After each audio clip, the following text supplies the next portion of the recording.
Bienvenue à tous et à toutes dans ce direct de l'expertise qui a été préparé par deux comités d'experts. D'une part, le comité d'experts simulation numérique, testing et réalité virtuelle qui sera représenté aujourd'hui par William Bécamel, expert leader simulation numérique chez Renault.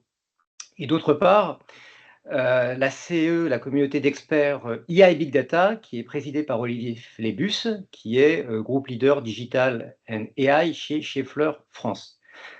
Alors, je m'appelle Laurent Di Valentin, je suis CI Senior Fellow chez Stellantis, président de la communauté d'experts simulation, testing et réalité virtuelle. Et j'aurai aujourd'hui la tâche d'animer cette session, et en particulier la partie questions-réponses qui aura lieu en deuxième partie de session.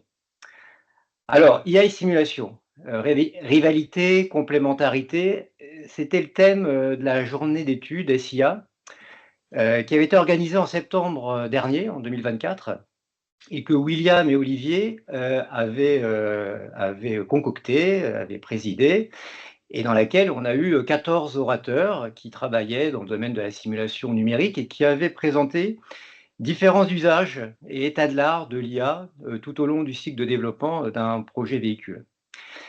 Et William et Olivier aujourd'hui vont vous présenter une synthèse de cette journée, qu'est-ce qu'on doit retenir, et puis expliquer dans quelle mesure le monde de l'IA et le monde de la simulation numérique interagissent, se recouvrent ou, qui sait, se confrontent, on verra, dans différentes situations de vie.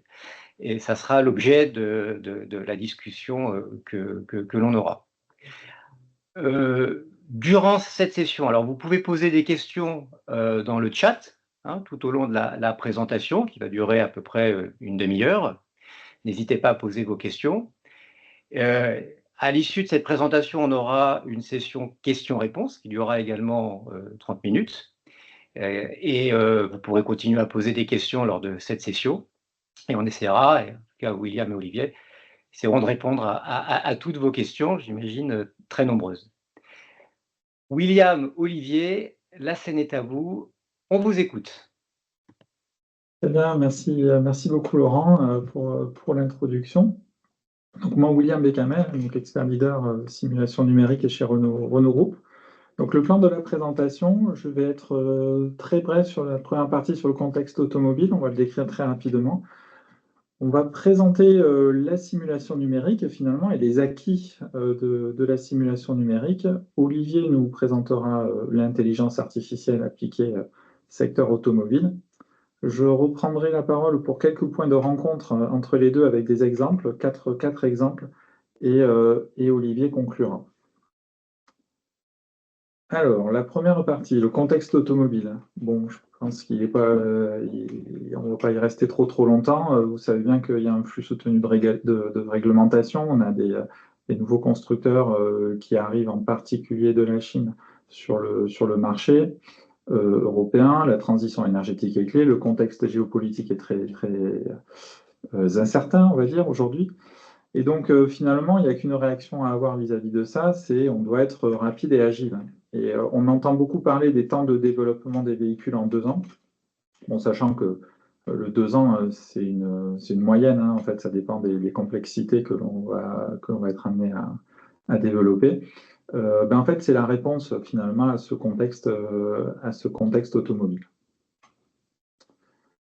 Alors, pour réaliser ces 2 ans, alors, il y a des acquis. Les premiers acquis, je vais rentrer, la simulation numérique est un acquis. C'est aujourd'hui fortement déployé quand même dans les processus de développement. On a 2 grands types de simulation. La simulation 3D, avec des séquences, on va partir des exigences, on va passer à d'une CAO, donc à la description d'une géométrie, on va modéliser cette géométrie, on va simuler. Là, je vous ai montré un exemple d'une boucle crash véhicule d'une Mégane. On a la même chose en fait en 0D, 1D, dans des simulations plus orientées système ou intersystème. On part d'exigences, on peut décrire le fonctionnement d'un système plutôt dans un MBSE. On va modéliser le comportement des systèmes, le comportement des contrôles aussi, associer tout ça et être capable d'itérer, de faire rouler le véhicule digital dans plusieurs configurations. Donc ça, ce sont des acquis. comment on manage finalement toute la simulation. On manage à travers différents niveaux de maturité de la simulation. Donc, c'est des niveaux de maturité qui sont progressifs en fonction des résultats qu'on peut en attendre et de la précision attendue. C'est quelque chose qui évolue dans le temps et c'est un progrès continu qui nous permet d'adresser de plus en plus de physique. Bon, il s'avère aussi que c'est quand même c'est pas instantané de faire une simulation. Il faut quand même récupérer une CAO, il faut faire un maillage, il faut être capable de lancer le calcul, etc., qui peut être assez long. Donc on voit qu'on est sur des délais pour au moins avoir en partant de zéro, avoir les premières photos entières au calcul, ça peut aller jusqu'à des 3 semaines.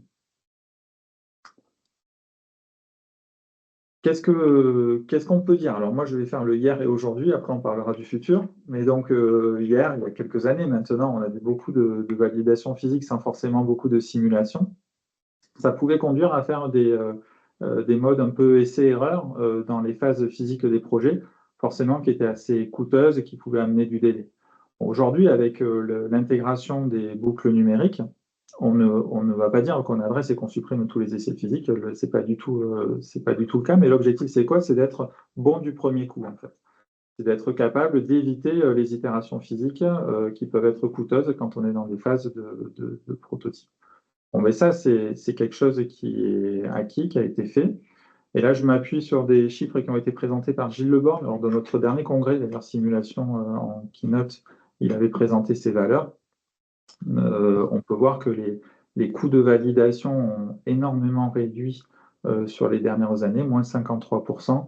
En fait, c'est ces itérations que l'on réduit. Et les coûts, en fait, sont réduits à travers la réduction du nombre d'essais, et puis à travers la réduction le coût des essais, le coût des réalisations des protos. Je vais laisser la parole à Olivier. Oui, à mon tour d'entrer dans la danse de cette présentation. Donc, je vais rapidement vous brosser un petit portrait de l'intelligence artificielle dans l'automobile. Si on fait un petit sondage dans la rue et qu'on dit bon, à quoi sert l'intelligence artificielle dans l'automobile, c'est ce que j'ai illustré là, c'est la conduite automatisée, le véhicule autonome, je pense, qui marque les esprits de tout le monde, avec du coup, bien entendu, une histoire qui est beaucoup plus récente que celle de la simulation. Et que ici, j'illustre typiquement avec la manière qu'on a, c'est de la segmentation, mais c'est reconnaître les objets dans une scène, un peu le basique de la perception pour arriver à ça.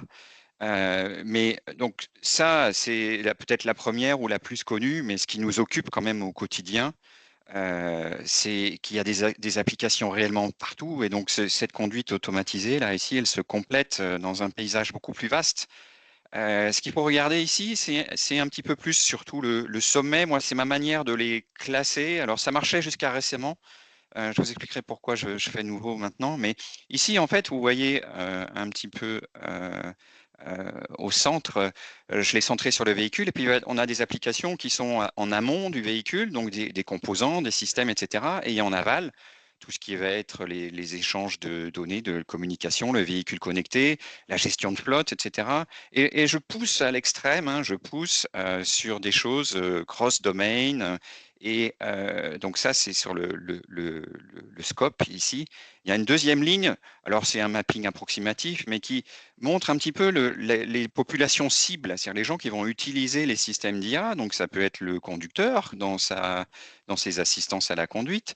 Ça peut être aussi tout un chacun, hein, quand on va aller gérer, par exemple, ici en cross-domain avec les fournisseurs d'électricité, les réseaux électriques, tout ce qui est le véhicule électrique et sa relation avec les smart grids, typiquement, est une bonne application de l'IA. Et puis un petit peu plus vers l'amont, des choses qu'on fait quand même beaucoup sur de l'aide au design et tout un tas de choses, le manufacturing, la robotisation, tout ce qui est optimisation. Bon, bref, un paysage qui est très très vaste. Et avec la simulation, bien entendu, qui est transverse, okay, donc l'IA est transverse, la simulation est transverse, ce qui va expliquer que vous verrez beaucoup d'exemples différents, et puis je pense que sur les questions-réponses, on pourra en aborder. Alors pourquoi ce schéma il est un peu partiel? C'est parce que l'IA générative a changé encore la donne. je dirais, et qu'avec ces modèles pré-entraînés, avec la gestion du langage, etc., il y a vraiment des choses où tout un chacun, dans les employés, les personnels, des personnes dans la filière automobile, tout le monde va encore plus utiliser l'IA. Là, on est sur une IA un peu de type R&D et application en aval. On se concentre aujourd'hui sur la simulation. Et dans les points de rencontre, il y a 2 schémas que je voudrais introduire, qui vont nous permettre de les classer, de raisonner et puis de pouvoir un petit peu de discuter par la suite dans les questions-réponses. Et ça, c'est le premier schéma historique. On a la simulation, des applications de la simulation. Une première complémentarité, un point de rencontre, est quand l'IA vient améliorer la simulation et va donc rendre un meilleur service sur une application. Je peux citer en vrac, là, et William montrera des exemples derrière. On va pouvoir accélérer les calculs de simulation avec ce qu'on appelle en anglais les surrogate models, les modèles de substitution. On va pouvoir intégrer un aspect données, mesures réelles qui va venir de manière complémentaire au modèle physique de la simulation. Donc, c'est une simulation un petit peu enrichie, améliorée. Et il y a toutes les tâches, effectivement, qui viennent d'assistants, d'IA générative, de maillage, bref, tout un tas de choses, de données synthétiques qui vont venir aussi aider tout ça. Ça, c'est notre premier pattern, qui est donc la simulation vue comme une application de l'IA. Le second schéma, on a une application de l'IA, il est peut-être un petit peu moins courant, mais on peut entraîner des modèles d'IA grâce à la simulation. C'est notamment le cas d'un exemple un petit peu iconique, même s'il n'est pas si répandu que ça, mais d'apprentissage par renforcement, puisque l'IA va en gros jouer à conduire dans un simulateur contre elle-même ou contre d'autres, et c'est comme ça qu'elle va s'entraîner. Il y a des choses un petit peu plus accessibles, ou en tout cas dans l'entraînement, la validation, là aussi on verra un exemple. Et ce cas-là aussi concerne les données synthétiques. Donc un schéma un petit peu moins fréquent, mais ça illustre cette double complémentarité quelque part. L'IA peut aider la simulation et la simulation peut aider l'IA. Je crois que je te rends la main, William. Exactement. Donc moi, je vais vous montrer quelques points de rencontre. 4, on va montrer 4 points de rencontre. Et le premier, c'est un exemple autour du développement de la prestation aérodynamique. Alors, il y a eu un direct de l'expertise sur l'aérodynamique avant, juste il y a quelques mois, avec mon collègue Nicolas Gaucher. Et en fait, il a montré un peu ce type de choses. Mais c'est pour montrer l'intérêt de l'application IA. Alors, au premier point, si on regarde le développement, en fait, comment on faisait en aérodynamique il y a quelques années, j'ai 2 axes ici. J'ai un axe plutôt temps de développement du projet, voilà, entre le début du projet et la fin du projet. Et là, j'ai la précision des outils qu'on va vouloir utiliser. Bon, à la fin, la validation de l'aérodynamique, ça se fait en soufflerie, en fait. Voilà, donc on mesure le véhicule en soufflerie. On utilise, pendant le développement, on va utiliser la simulation beaucoup pour optimiser finement. Ça a certains avantages, clairement. Ça permet d'éviter des constructions de maquettes, ça peut permettre de faire des itérations rapides, etc. Mais on est quand même sur des temps de calcul relativement longs. Il faut avoir des données assez précises si on veut être précis dans le calcul. Donc c'est très très approprié sur la phase où on est dans la conception un peu plus fine, la conception détaillée. Maintenant, quand on est très en amont dans un projet, on est dans une phase, on va dire, où on n'a pas vraiment des dessins finis encore du véhicule, on veut réfléchir sur les grandes côtes de la voiture, etc. Et bien là, en fait, on peut utiliser des modèles basés sur l'IA, basés sur la donnée, des données qu'on a en tant que constructeur, qu'on a capitalisées depuis de nombreuses années. Et on peut trouver des outils qui vont permettre en fait de mieux cadrer, en fait le dimensionnement des véhicules, de travailler des designs, le style du véhicule en boucle très courte grâce à des modèles pré-entraînés d'IA qui ont été entraînés sur des simulations qu'on avait fait avant, en fait, qui ont permis au réseau d'apprendre un petit peu les équations de Navier-Stokes, je dirais, dans cet exemple, et être capable sur des géométries plutôt simplifiées, d'être capable de ressortir des résultats et donner des orientations. on n'est pas dans la précision de la simulation CFD, mais on est dans le niveau de réponse requis finalement pour la phase du projet.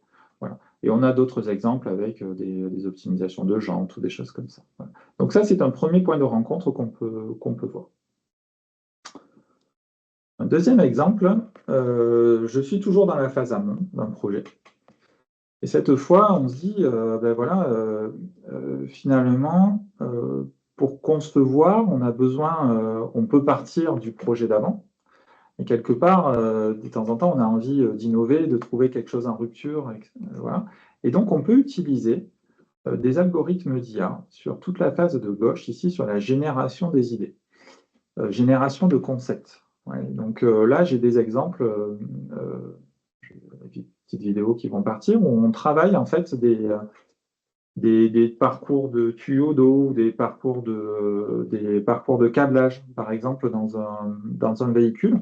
C'est des algorithmes, alors moi je ne suis pas expert d'IA comme Olivier, mais c'est des algorithmes comme Waze, vous voyez, pour trouver le parcours, le chemin le plus court, voilà, pour limiter des longueurs. Et quelque part, là, la complémentarité, elle se juge comment? C'est que grâce à toutes ces données qu'on récupère, on génère des concepts que je suis capable aussi d'évaluer. Et de l'autre côté, par de la simulation ou par les algorithmes que j'ai montrés juste avant, éventuellement d'IA, qui peuvent permettre aussi de faire des pronostics rapides. Si on rentre dans cette boucle, vous voyez bien, de très rapide, hein, puisque je génère des idées relativement vite grâce aux algorithmes d'IA, je peux être capable d'évaluer la performance de cette conception par soit de l'IA, soit de la simulation, voilà, ça dépend des délais. Je suis capable d'avoir des premières définitions techniques qui vont respecter le maximum de préconisations. Je ne suis pas encore rentré dans la conception très détaillée, mais je suis quand même déjà dans une conception qui va être crédible et me permet d'avancer sereinement dans le projet. Donc voilà, deuxième exemple de point de rencontre.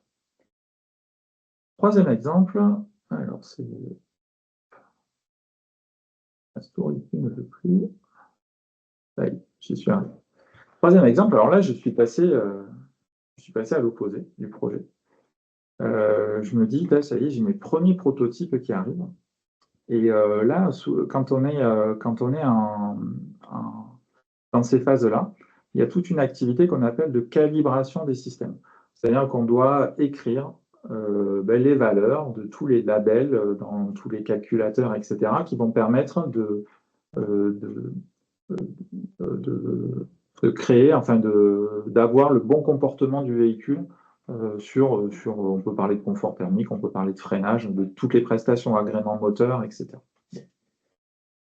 On veut accélérer, je vous rappelle, les processus de développement, et en fait, il s'avère qu'on a beaucoup d'outils de simulation qui permettent de modéliser les systèmes. Là, je fais le lien avec la modélisation 0D 1D que je vous ai présentée au tout début. Et en fait, on est capable de coupler ces outils de simulation avec des bancs et aussi finalement enrichir ces modèles à travers des algos d'IA qui vont permettre de rendre plus précis ces modèles et nous permettre d'accéder à des précalibrations numériques. Donc l'idée, c'est quoi? C'est grâce à ces modèles enrichis de toutes les données de test que j'aurais pu faire en système avant, etc., je vais avoir des modèles plus précis qui vont me permettre de calibrer mes systèmes. Si j'arrive à faire ces précalibrations, quand je redémarre ma première voiture, j'ai déjà un niveau de convergence qui n'est pas à zéro et qui me permet d'accélérer la validation et la mise au point. Donc là, on est dans un autre exemple où l'association des deux peut nous permettre d'accélérer le développement et la mise au point du véhicule. Le dernier exemple que je voulais vous montrer est un exemple autour de la validation des ADAS. Donc on a des capacités depuis quelques années de faire ce qu'on appelle de la resimulation. Donc on fait des roulages, on enregistre des images, des vidéos, voilà, et puis on travaille nos algorithmes de détection d'images, voilà, et on vérifie le fonctionnement de nos systèmes derrière à travers ces rejeux d'enregistrement de scènes réelles. On est limité par le nombre de kilomètres qu'on est capable de rouler, les occurrences de ce qu'on va avoir vont être forcément limitées. Maintenant, on peut se dire, je vais utiliser des algorithmes d'IA pour enrichir les scènes réelles que j'ai vues. Donc là, on vous montre un exemple où le véhicule, physiquement, il avait roulé dans cette rue. Bon. Et là, je lui dis, j'aimerais voir de la neige, voilà, par exemple. Et là, vous voyez que je suis capable de modifier l'image et d'être capable, du coup, de dire, c'est comme si j'ai enrichi le jeu de données pour la validation de mes systèmes ADAS. Alors ça, c'est quelque chose qui est encore en étude, hein, mais on est dans une aide à la validation et donc qui nous permet d'accélérer, de rendre plus robustes nos systèmes. Voilà les 4 points de rencontre dont je voulais parler et je vais relaisser la parole à Olivier.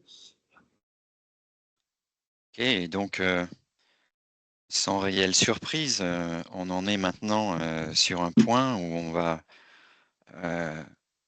pas conclure, mais en tout cas décrire que oui, il y a une complémentarité assez évidente aujourd'hui entre l'IA et la simulation. On l'a vu, l'IA va les enrichir, l'IA va permettre de mettre des ponts et de rapprocher les essais et la simulation, peut-être améliorer la précision dans certains cas, etc. Et bref, cette complémentarité, elle est vraiment sur les deux se complètent et ça nous donne aussi le moyen de faire des choses, je dirais, un petit peu plus smart. Une petite conclusion ou en tout cas un message. Donc le consensus aujourd'hui, il est évidemment oui, il y a une complémentarité. Et ce que l'on voit là, c'est que effectivement, c'est une double complémentarité. Encore une fois, l'IA et la simulation aide l'IA, mais on reste sur un consensus qui est la simulation reste la référence, c'est ce qui est le plus précis. Son problème parfois, c'est que c'est lent et du coup, l'IA, elle, qui apprend à partir de la simulation, ces fameux surrogate modèles, certes, ils sont très, très rapides, beaucoup plus rapides. Ça peut être 10 000 fois plus rapide, même plus. Ok, donc, on n'est pas juste 2-3 fois plus rapide. Il y a vraiment plusieurs ordres de grandeur. Alors, selon le cas, on va le doser, mais cette rapidité, elle vient avec une perte de la précision. Okay, et donc, ça, c'est ce qui, pour moi, cristallise vraiment cet avis, qui est encore une fois le consensus qu'il y a une complémentarité. Après, la petite histoire, quand même, quand on a préparé cette journée d'études entre nos deux communautés d'experts, et puis on se projette un peu dans le futur, hein, comme l'introduisait William tout à l'heure. Et puis, moi, je travaille dans l'innovation, donc on a quand même essayé de se projeter un petit peu dans le futur. Et dans le futur, on va y voir de la rivalité, en fait. Donc, et là, j'ai quelques exemples de rivalité. Alors donc on sort un peu du monde des bisounours, ok, que les deux sont bien complémentaires, etc. Et puis là on regarde, est-ce que quand même notre petit bisounours, il vient pas avec des accessoires là, des choses qu'il faudrait qu'on se méfie. Est-ce qu'on va pas tomber un peu du côté obscur? Alors plusieurs éléments là-dessus qui correspondent un peu plus ou moins au bullet point ici. Il y a un aspect de remplacement. Alors peut-être pas aujourd'hui, on ne le sent pas encore complètement, mais en tout cas, nous aussi, je pense, on a tous vu des exemples où on travaille sur des projets de recherche. On a dans les cartons des améliorations de l'IA. Donc l'IA, elle évolue à un rythme assez effréné, y compris l'IA classique, hein, pas que l'IA générative. Et donc, il y a du scientific machine learning, il y a bref, tout un tas de choses qui fait que de plus en plus, il va devenir envisageable que l'IA, on va dire, remplace la simulation. C'est-à-dire, on a les mêmes performances et ça va plus vite. Ok. Bon, ben, ce jour-là, effectivement, pourquoi on dit qu'il y a de la réalité? Parce que qu'est-ce que va devenir la simulation? Ok, vous aviez quelque chose qui remplace, qui est mieux, peut-être plus cher, je sais pas, mais bon, en tout cas, donc. Et là-dessus, il va falloir se poser la question de la confiance. L'IA et la confiance, c'est un sujet épineux depuis le début de l'IA, et en particulier dans l'automobile, et qui continue à être épineux et qui continue à avoir pas mal de travaux également. Mais il y a aussi quelques réponses. Et en fait, donc du coup, cette possibilité de remplacer, elle arrive, et pour moi, une dématérialisation la plus évidente de la rivalité, encore une fois, dans le quotidien, c'est que ça va forcer les gens à se faire un choix, en fait. Okay, parce qu'à partir du moment où vous avez deux manières de faire les choses, parce qu'il y en a un qui commence à remplacer l'autre, comment on va poser le problème, même va avoir une différence, parce qu'on a tous des biais, ok, et moi, l'expérience que j'ai là-dessus me montre que souvent, quand on va prendre quelqu'un qui fait de l'IA pour résoudre un problème, en fait, sa formulation du problème va être différente que celle que la personne le problème tel qu'il est vu par les ingénieurs de simulation, plus centré sur la physique, etc. Donc, il y a une sorte de divergence qui peut se produire, qui est donc ouvre peut-être une porte sur un côté obscur. Mais donc, cette question du choix qui est quelle approche, avec quelle solution, c'est une des dimensions. Mais il y en a une autre aussi très pragmatique qui est vous démarrez un projet, etc. Mais, dans l'équipe, vous prenez un ingénieur en simulation ou un data scientist et qui on recrute et dans les plans de recrutement, etc. Donc, bref, tout ça pour dire que notre conclusion, quand on en a discuté dans cette journée d'études, qu'effectivement, aujourd'hui, il n'y a peut-être pas beaucoup de rivalité, mais ça risque de venir. Et le dernier bullet point, ici, il exprime une idée que l'on voit assez souvent. Je pense qu'on en a parlé entre nous aussi, et pareil, on pourra en discuter dans les questions-réponses. L'IA, on a tellement des exemples d'IA qui sont, on va dire, bluffants, que la limite de qu'est-ce qui est possible de faire, qu'est-ce qui n'est pas possible, qu'est-ce qui est raisonnable, elle est un petit peu floue. Donc il y a ce côté en anglais, les gens de Gartner disent de inflated expectations, donc des attentes vraiment surdimensionnées sur l'IA qui viennent encore mettre du piquant dans ce paysage-là. Et donc, en guise de conclusion, quelque part, ça ouvre un troisième schéma, parce qu'on va avoir cette notion de choix, donc on va avoir un problème, on a l'application, j'ai les mêmes petits carrés que tout à l'heure, et là, par contre, la manière intelligente, puisque quand même, même s'il y a de la rivalité, ça n'empêche pas que les deux sont complémentaires. Donc, une manière de résoudre le problème et de surmonter les rivalités, c'est bien de les combiner. Mais cette combinaison-là, qui est facile sur le papier, dans mon schéma, de dire vous prenez le meilleur, vous mettez un plus, certes, c'est bien, mais concrètement, c'est un petit peu compliqué. Donc, ça présente l'avantage d'être vraiment dirigé par le problème à résoudre. Mais par contre, ça va exiger d'avoir pas seulement un ingénieur en simulation ou un ingénieur en IA, mais peut-être les deux, de les faire collaborer. Ils ont tous à apprendre les uns des autres et de former davantage de personnes, de faire évoluer les techniques de simulation avec de l'IA, les techniques d'IA avec de la simulation. Et bref, sur ce champ-là, donc la rivalité, quelque part, on la positive, mais la conclusion est que cette rivalité, elle amène aussi des enjeux de transformation dans nos entreprises.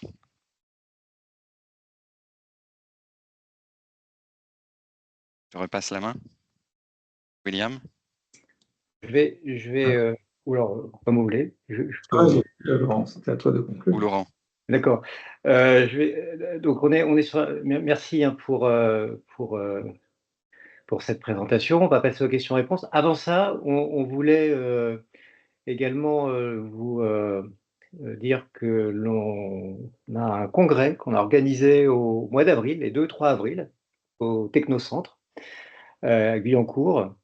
Et ce congrès sera l'occasion de revenir, entre autres, sur les sujets qui ont été évoqués aujourd'hui, mais qu'on traitera autour de l'électrification, du software design, de manière générale, de toutes les performances véhicules, qui seront traités sous différents angles. Le multiphysique, l'angle qui a été bien présenté, qu'on connaît bien, qui est historique, on va dire, dans la simulation, mais également sous l'angle des nouvelles méthodes d'IA. Donc,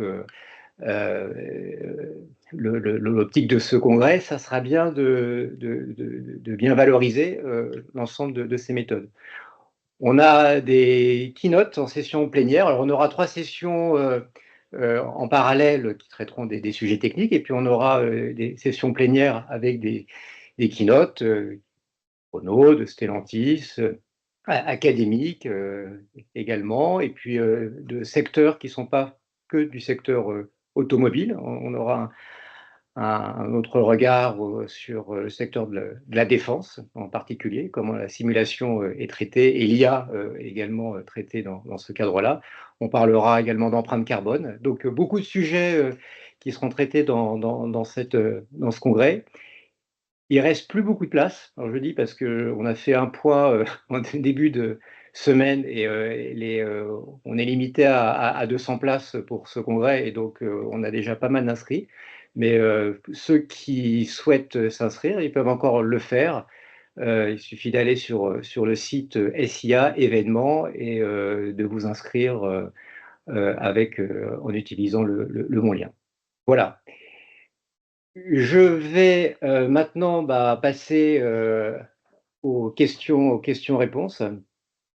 Alors, pour l'instant, on n'a qu'une question, mais je pense que ça va en amener plein d'autres. Mais on va commencer par celle-là et puis je essayer peut-être de l'élargir. Donc, c'est Yacine El Wardi qui pose des questions sur les jumeaux numériques, sur l'intégration concrète et les bénéfices qu'on peut attendre de l'IA dans le développement d'un véhicule. Alors, William, tu as déjà commencé à en parler. Alors, là, il y a certaines questions sont arrivées avant que tu donnes quelques exemples. Malgré tout, je pense que ce serait intéressant peut-être de savoir quel est dans l'état de l'art actuel, puisque on parle de méthodes qui sont en développement, on dit que c'est des choses qu'on commence à déployer. Ça serait quoi le premier domaine de déploiement dans lequel on voit déjà des bénéfices concrets et un peu en rupture de l'IA par rapport aux méthodes classiques? Est-ce que c'est plutôt dans la réduction du temps de développement, d'itération, etc. Ou est-ce que c'est plutôt dans la réduction de moyens physiques par l'amélioration de la prédictivité des modèles? En termes bénéfices, coûts et déploiement un peu concret, c'est quoi le premier secteur qui bénéficie déjà, dont on voit déjà un bénéfice de l'IA dans les projets actuellement? Alors, le premier point, c'était sur les jumeaux numériques, je crois. Donc, les jumeaux numériques, ce qu'on appelle digital twin, il faut juste être un peu précis, c'est un digital twin, c'est un objet où globalement on a récupéré des données aussi physiques et on a comparé un objet numérique à un objet physique. Donc ça, c'est quelque chose qu'on est mené de plus en plus à faire, puisqu'en fait, avant d'avoir un test, on veut vraiment avoir la photocopie du véhicule qu'on est en train de tester pour être sûr que le test va bien se passer et éventuellement demander des réalignements, des choses comme ça. Donc les prestations sur lesquelles on va beaucoup travailler ce type d'approche, c'est essentiellement les prestations de structure, hein, beaucoup. Voilà. Ça, c'était le premier point. Et là aussi, des algos d'IA peuvent permettre des améliorations, des recalages notamment après. Je n'ai pas mis cet exemple, mais on a des sujets où, alors c'est de l'IA ou de l'Optim, voilà, j'avoue que voilà, la notion, je ne suis pas aussi expert qu'Olivier, mais j'avoue que maintenant dans l'IA, on met beaucoup de choses. Mais on est capable d'affiner finalement et d'être capable de recaler très rapidement les modèles sur une réalité physique, de façon à pouvoir continuer à travailler, itérer, éventuellement améliorer les solutions. Donc ça, c'est les secteurs où moi j'ai beaucoup en tête la structure, je pense qu'on peut faire ça, des endurances, des tests comme ça. Bon, et après, il y a tout un pan aussi où on peut travailler avec l'IA et je pense qu'il y a un énorme levier d'amélioration, c'est tout ce qui va être sur le software en fait, sur les tests, la génération des test cases et la capacité de coder rapidement. Alors c'est un domaine que moi je touche moins personnellement, mais j'ai vu de mes collègues le traiter. Il y a vraiment des capacités, il y a des voies de progrès avec des gains qui peuvent être très très très importants. Voilà. Je ne sais pas si Olivier, il y a des points supplémentaires que tu voulais évoquer. Oui, sur le digital twin, il y a deux aspects en fait. Il y a vraiment cette idée, et l'IA peut en tirer parti, d'apprentissage des données. Okay, c'est une des clés où l'IA peut faire un petit peu mieux que la simulation classique. C'est exactement ce recalibrage, recalage, parce que l'IA, elle, va apprendre d'un petit peu tout en même temps, et donc va apprendre à la fois le modèle physique, mais par les données que ça donne, et son recalage, parce qu'elle apprend, dans l'idéal, des véritables données. Donc le Digital Twin nous aide pour ça, par ce côté données réelles. Okay, après, ça nécessite aussi une IA un petit peu particulière, parce que si on veut faire ça qu'avec des données, réapprendre la physique avec des données, ça nécessite beaucoup, beaucoup de données et un gros apprentissage. Donc les techniques d'IA là-dessus qui sont utilisées sont des techniques d'IA hybrides, où on va pouvoir quelque part, donner, on sait qu'il y a une équation qui ressemble à ça, on sait qu'on veut un comportement qui est comme ça, donc on connaît des modèles physiques et on veut que l'IA les prenne en compte quelque part, s'en éloigne pas trop, ce qui va aider l'IA à extrapoler un petit peu mieux, parce que l'IA qui extrapole, il faut quand même toujours le prendre avec des pincettes. Et donc là-dessus, on arrive effectivement à avoir ces IA hybrides, elles ont l'avantage d'être un peu plus frugales en termes de données nécessaires, parce qu'elles connaissent la physique quelque part, mais aussi de se recaler automatiquement. Ça, c'est un gros avantage que l'on voit et dans le chapitre complémentarité. Je rebondis, Olivier, sur ce que tu viens de dire, parce que alors là, les questions commencent à augmenter, là, c'est bien, dans le fil de chat. Il y a une question justement sur l'IA et la notion d'expertise, c'est-à-dire la question est posée dans ce sens-là, est-ce que l'IA peut nous amener plus loin que ce qu'on appelle l'intuition? Ce rôle ne serait-il finalement cantonné au rôle que l'intuition d'un expert aujourd'hui? En gros, est-ce que l'IA permet de remplacer, compléter le savoir de l'expert en lui injectant un certain nombre d'informations collectées au fil de toutes les expériences qu'on a pu faire? Alors sur cette question quand même, peut-être ce que je dirais en premier, ça dépend, hein, ça dépend de comment on fait, hein, parce que compléter l'intuition, si c'est pour dire ah ouais là je sais pas trop quoi faire, on ouvre ChatGPT ou son chatbot favori et puis on dit bah tiens tu veux pas m'aider là-dessus, vous pouvez le tenter, mais moi prenez toutes les précautions. Donc là plutôt non honnêtement, l'IA va pas aider là-dessus. Par contre, c'est des exemples qu'a montré William. Euh, dans l'IA peut générer de la diversité, ok? Donc, et cette diversité va inspirer les ingénieurs, ok? Donc mais là, on est plutôt sur un sujet de complémentarité entre l'homme et la machine, ok?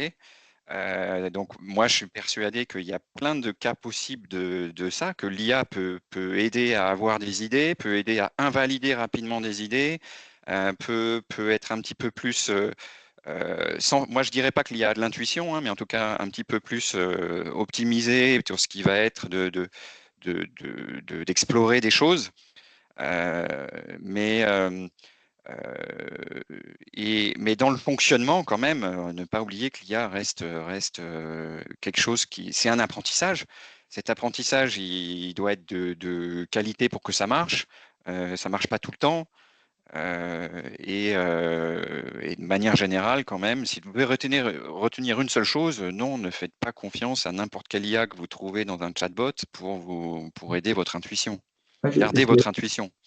Pour rebondir là-dessus, j'ai deux exemples. L'exemple des conduits ou des choses comme ça, il est marquant parce que je pense que l'IA peut challenger l'expert.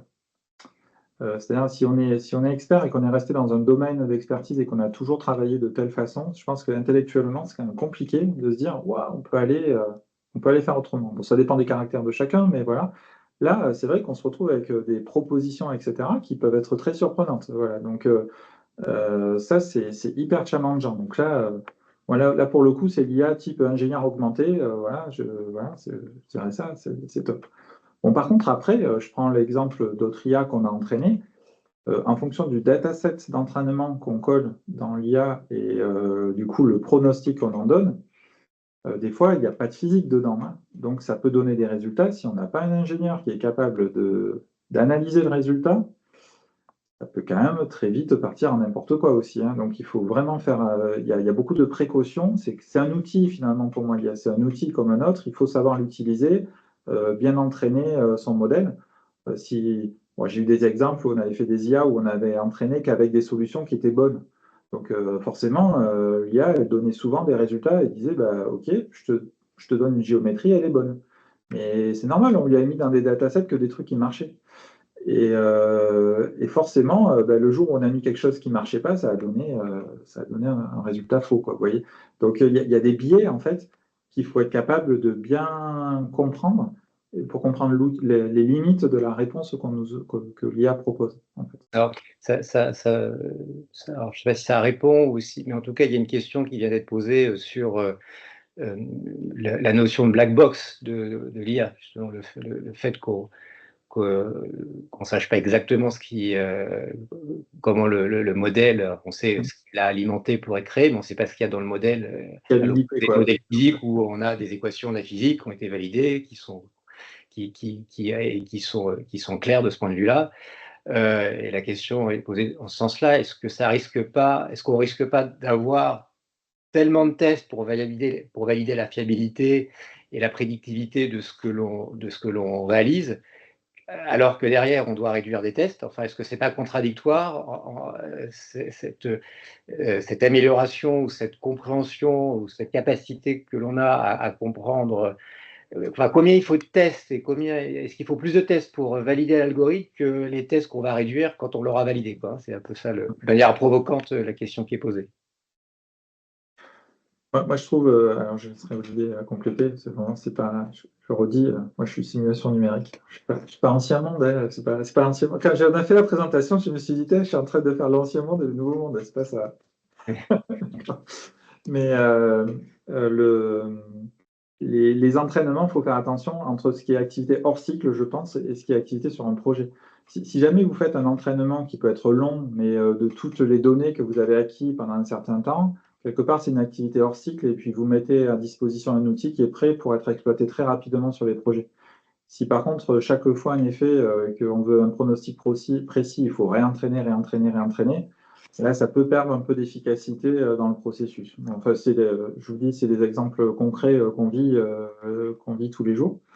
Donc, comme toujours, c'est un ajustement en fonction du cas d'étude, du use case qu'on est en train de tester, quoi. Voilà.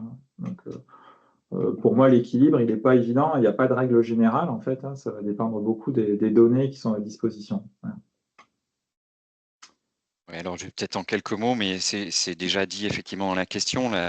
Le talon d'Achille de l'IA, ou un des talons d'Achille, cette faiblesse, c'est ce côté black box, et du coup, la confiance pose question. Alors, c'est sujet de beaucoup de travaux de recherche avec certaines avancées. Il y a des techniques particulières qui peuvent donner un petit peu plus de confiance. Moi, je ne fais pas partie de ceux qui pensent qu'il faut chercher ou n'utiliser que les IA qu'on appelle explicables. Je pense que parce que je pense que cette faiblesse de confiance, elle peut être compensée par des capacités réelles. Et là, on est plus sur le choix de qu'est-ce qu'il faut faire avec l'IA, qu'est-ce qui est intéressant, quelles sont les applications intéressantes pour l'IA. Sur ce point-là, moi, ce que je mettrais en avant, c'est que un des bénéfices majeurs de l'IA, c'est cette capacité à généraliser. C'est vous montrer des exemples, etc. Écoute, tiens, vas-y, va conduire sur ton circuit en simulation, là, et puis elle va apprendre toute seule, quelque part. Et donc, certes, vous ne savez pas qu'est-ce qui exactement a été appris, mais vous avez ce moyen par des tests autour qui sont peut-être lourds, certes, mais il y a des problèmes sur lesquels, et c'est le cas de la conduite autonome ou même des systèmes où on est obligé où on veut en tout cas, capitaliser sur cette capacité à généraliser.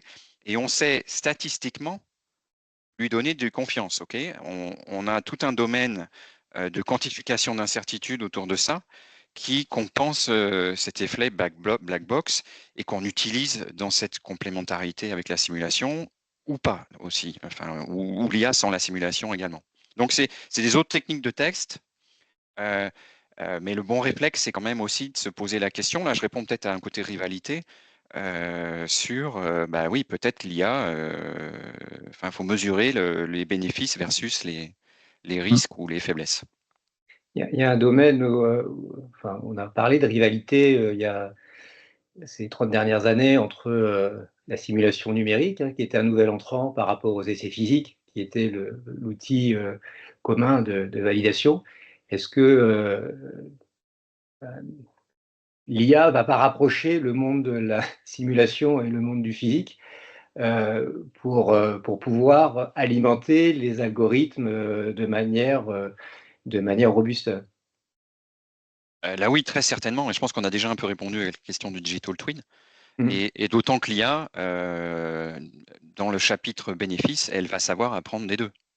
Elle sait apprendre de la simulation ou des données de simulation et des données réelles. C'est le fameux recalage là, automatique.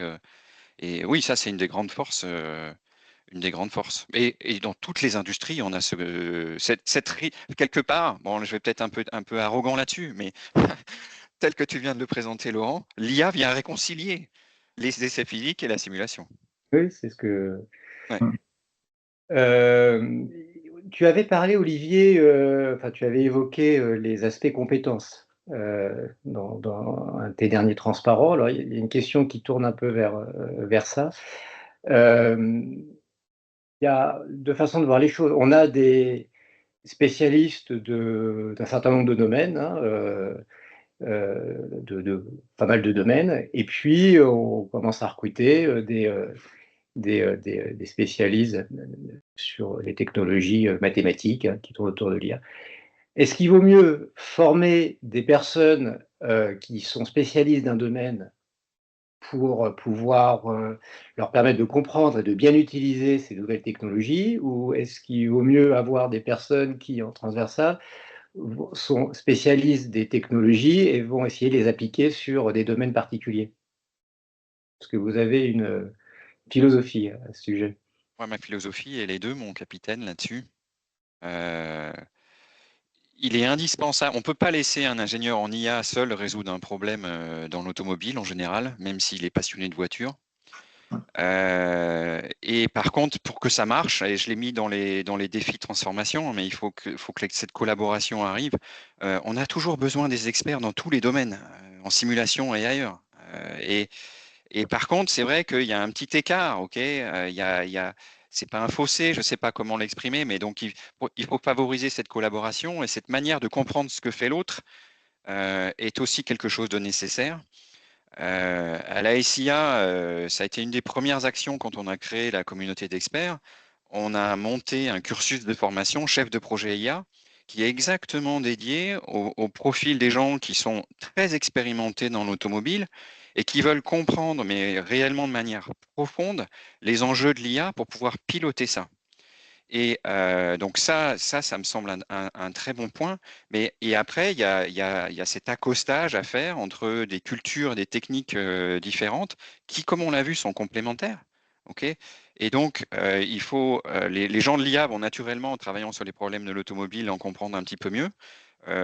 Aujourd'hui, on forme mieux les gens à l'IA peut-être qu'il y a 10 ans, mais en même temps, peut-être que c'est moins généraliste, hein. Peut-être que les data scientists, ils font moins de physique. Moins de choses un petit peu naturelles, ces ingénieurs automobiles.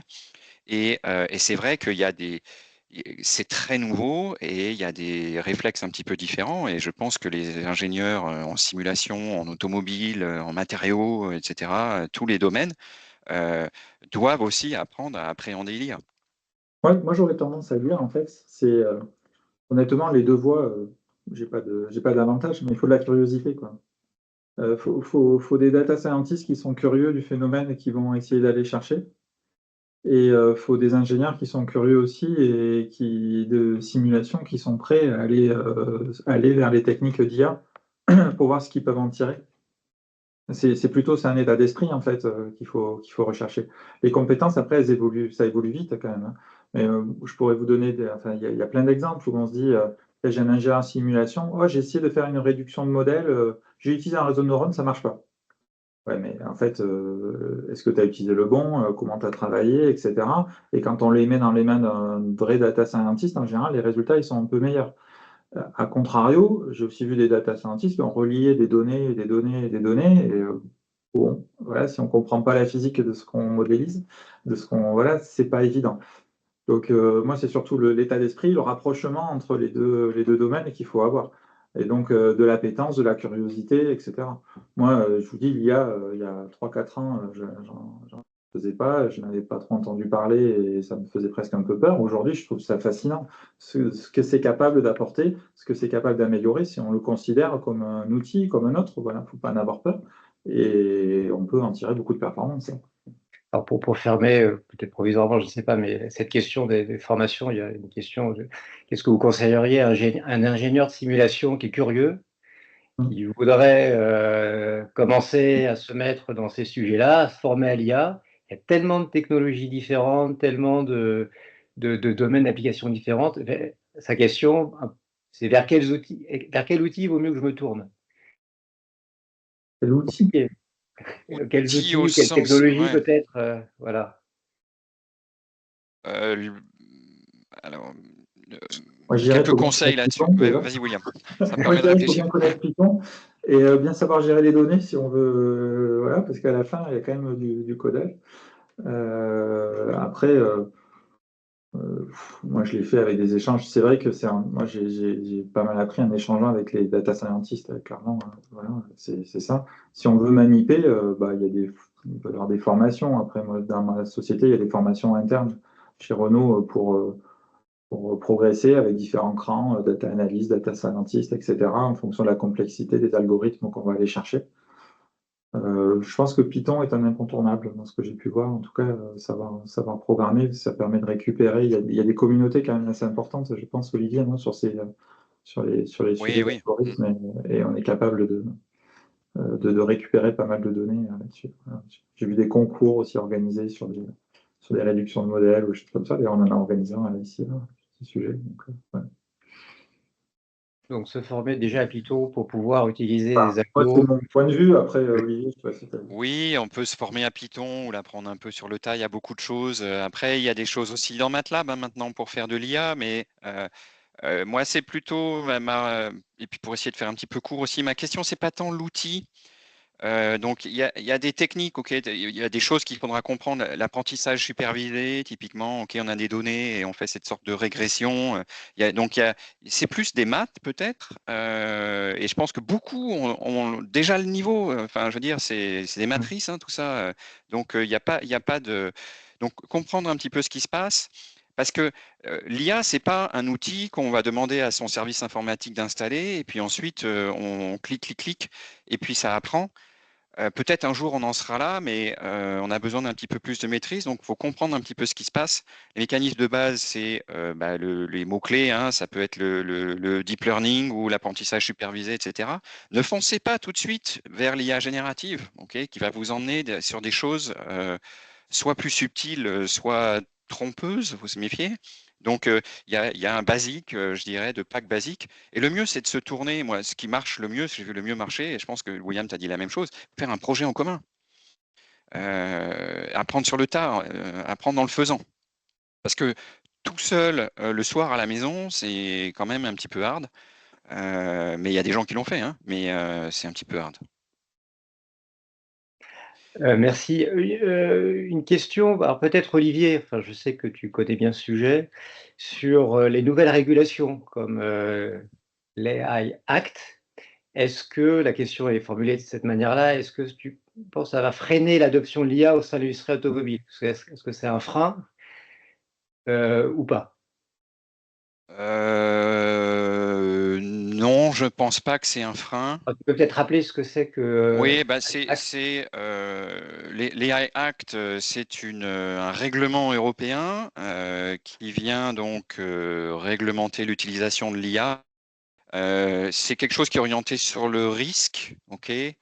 Dans l'automobile, alors le risque, il vient de plusieurs manières. Il vient soit parce que on est dans un système, et typiquement dans l'automobile, safety critical, ok, parce que la voiture, si elle fonce dans les gens, elle va les tuer, c'est pas bon. Mais il y a aussi tout un volet de risques qui sont plus liés aux libertés individuelles, un petit peu plus dans l'esprit du RGPD, le règlement sur les données.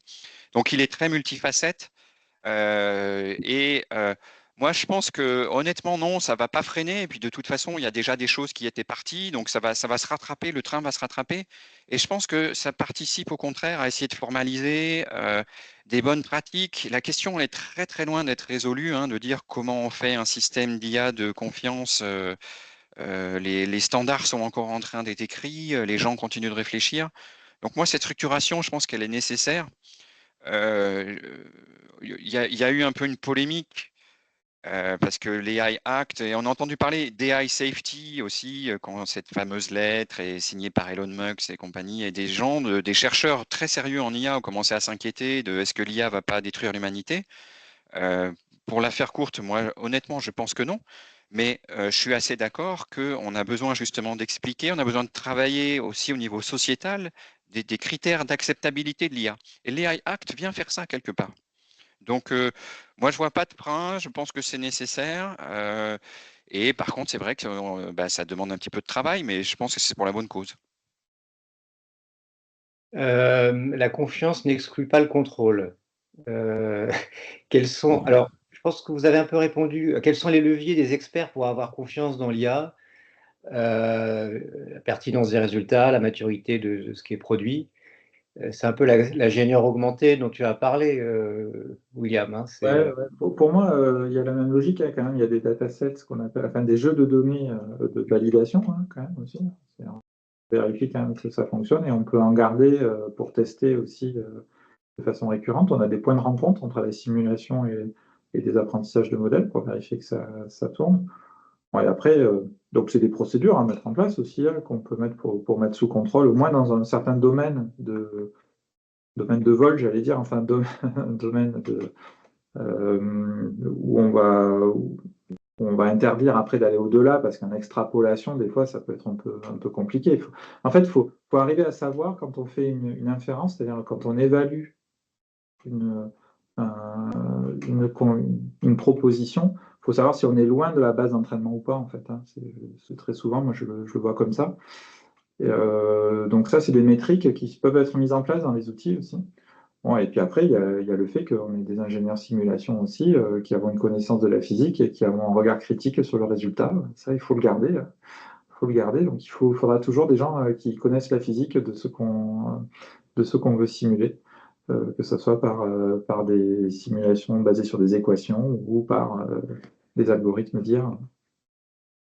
Vis-à-vis de l'intégration, c'est une des premières questions qui était posée dans le chat, de l'intégration d'algorithmes d'IA au sein des logiciels, les solvers du commerce. Hein. On a nos solvers classiques, on connaît bien, on sait qu'ils travaillent sur aussi cette complémentarité, hein, IA, simulation. Est-ce que alors, je ne sais pas si vous pouvez répondre complètement, mais la question c'est de savoir est-ce qu'il y a les logiciels du commerce qui essayent d'intégrer cette complémentarité directement dans leur solver. Est-ce que vous pouvez dire quelque chose là-dessus? Oui, ça commence à venir, je pense. Ouais. Vas-y, William. Non, mais Vas-y, tu connais mieux. Ouais, Laurent pourrait presque répondre, il pose la question, il connaît la réponse. Non, mais oui, bien sûr, Moi, je ne suis qu'un pasteur de questions aujourd'hui. c'est pas... tous les éditeurs ont leur roadmap associé à l'IA et l'intégration de l'IA dans leurs outils. On a plusieurs façons de voir d'ailleurs. Hein. Ça peut être des réductions de modèles, c'est-à-dire comment être capable de partir d'un modèle très haut niveau, des surrogate modèles, on appelle ça aussi. Capable de réduire les modèles, des phases pour faire ce que j'expliquais tout à l'heure, enrichir le modèle à partir des données d'essai et faire le. Tu avais raison, Olivier, c'est le point de rencontre entre la physique et la simu. Ça peut être l'outil qui permet de le faire. Donc il y a plusieurs façons de le voir en fait pour être capable d'accélérer. Je crois même que dans les algorithmes de calcul, même ça, je suis moins. Je crois qu'il y a des possibilités d'utiliser des algorithmes pour accélérer même le processus de simulation. Voilà. Donc, il y a même ce type de choses que j'ai cru voir. On est bientôt à la fin là, de notre session. On ne termine pas une session de la CE, IA Big Data, simulation numérique, sans parler d'ordinateur quantique. Alors, Olivier, tu en avais pas. Alors, tu en as pas parlé aujourd'hui, mais tu as fait un clin d'œil lors de la journée d'études. Il y avait un troisième nounours.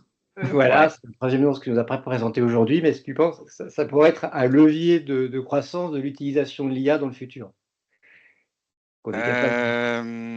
Alors la manière dont je l'avais présenté, c'était de dire IA et simulation rivales, ok. Il y en a un troisième qui pourrait venir remettre à zéro tout ça et mettre tout le monde d'accord et prendre le pouvoir quelque part.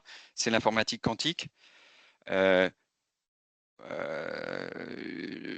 Je ne sais pas si ça arrivera. De toute façon, personne n'est capable de le dire. Ce qui est clair, c'est que ça va jouer un rôle. Okay, sans doute pas sur tous les problèmes, mais ça va jouer un rôle. Et sur ce qui est en particulier de l'IA et le quantique, alors que ce soit le quantum machine learning ou des choses comme ça, je pense que c'est encore un petit peu plus subtil. Moi, de manière générale, hein, et parce que je pense qu'il faut qu'on conclue, ça va être encore complémentaire. Ça ne va pas remplacer.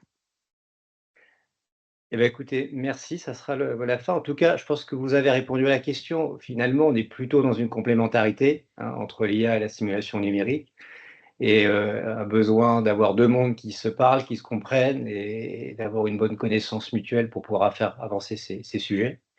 Merci beaucoup à tous pour la participation à ce direct de l'expertise, et puis à vous deux, William et Olivier, pour y avoir fortement contribué, avoir préparé cette présentation, et puis à avoir répondu à toutes les questions qui se posaient. Merci. Oui, au revoir. Bonne Merci, soirée à au tous. Au revoir. revoir.